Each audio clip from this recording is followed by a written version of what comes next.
আসসালামু আলাইকুম গাইস। তো আমরা আসছি হচ্ছে মাঠে, দেখতে পাচ্ছেন যে ছোট একজন রাখাল নিয়ে আছে। তিনি অনেকগুলো হাঁস নিয়ে আর কি আসতেছেন, মাঠের দিকে যাচ্ছে। তো আমরাও তার সাথে আর কি আসছি, তার সাথে একটু কথা বলবো। আসসালামু আলাইকুম। ওয়ালাইকুম আসসালাম। এই হাঁসগুলো কি আপনার? জি আমার।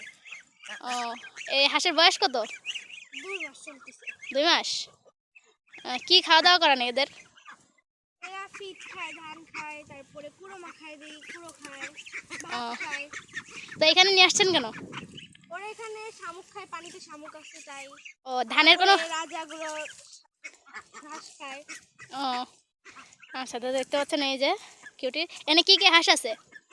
এখানে রাজা হাঁস আছে, পিকিন হাঁস আছে আর চীনা হাঁস আছে। ও, এই রাজার কি বাচ্চা কিনছিলেন? হ্যাঁ। সবগুলোই বাচ্চা? হ্যাঁ। ও, তো এইটা তো ছোট কেন? এইটা অনেক পরে কিনা হয়েছে তাই। ও আচ্ছা, আপনাকে দেখলাম কোলে করে নিয়ে আসতেছিলেন। জি। ও, তাই এই ধান খেতে কোনো সমস্যা হয় না তো? না। তো গাইজ দেখতে পাচ্ছেন। তো আপনার কি বড় হয়ে কি হাঁসের খামার বা এরকম নারী উদ্যোক্তা হওয়ার ইচ্ছা আছে নাকি? যাক, সবাই দোয়া করবেন তার জন্য, তার যাতে আল্লাহ তাআলা বরকত দান করে এবং আরও হাঁস পালন করতে পারে। তো চলেন আমরা একটু হাঁসগুলোকে দেখি। এই যে মাশাল্লাহ, আপনি কি সবসময় নিয়ে আসেন এখানে? জি। ও, দেখতে পাচ্ছেন এই যে মাশাল্লাহ।